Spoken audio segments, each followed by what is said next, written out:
నీ తండ్రి మాయ మాటలు నమ్మి మోసపోయావు. మా పరువు మట్టి రావడానికి మా ఇంటి దాపరించవుతే. అబ్బబ్బబ్బబ్బా, పొద్దుటే ఏమిటమ్మా ఈ రద్దీ రాద్ధాంతమను? ఏమిటి రద్దీ రాద్ధాంతమా? అయితే నీ గద్దరిదాన్ని నీ పిల్లం ఏ వేగం యాబ్రాసినా? ఆహా, ఇదంతా నీ అరుసు చూసుకునే చేస్తోందన్నమాట. అంత చేరా నేరం ఇప్పుడు అదేం చేసిందమ్మా? అదే అదేం చేసిందిరా? నేరాలన్నీ నావే. నిన్ను కనడం నేరం, నిన్ను పెంచడం నేరం, నీకు పెళ్లి చేయడం నేరం. ఈ నేరాలన్నీ నావేరా. ఏమిటమ్మా ఈ మాటలు? నిన్నే దైవంగా భావించే నా మీద ఎందుకమ్మా ఈ అపోహపడతాం? అది కాదురా విసు, మా కాలంలో మరో మొగాడు మా ముఖము మా గొంతు కని విని ఎరుగునా కోడాల్ని తీర్చిదిద్దలేని దద్దమ్మ అని నన్ను నలుగురు లేవుడీలు కొట్టరు.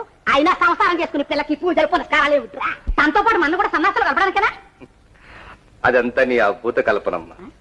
అలాంటిది అయితే అది పెళ్ళెందుకు చేసుకుంటుంది, మన ఇంటికి ఎందుకు వస్తుంది? అయినా దానికి మన మీద పగే ఉంటుందమ్మా. ఒరే విసిగా, ఆరు అదుపులో పెట్టుకోవాలని వాజమ్మ అయితే చేతి గాజులు తొలగించుకుని చీపురు చేత పట్టుకుని ఇంటికి చాకరి చేసుకో. నేను ఈ కొంపలో ఒక క్షణం ఉండను.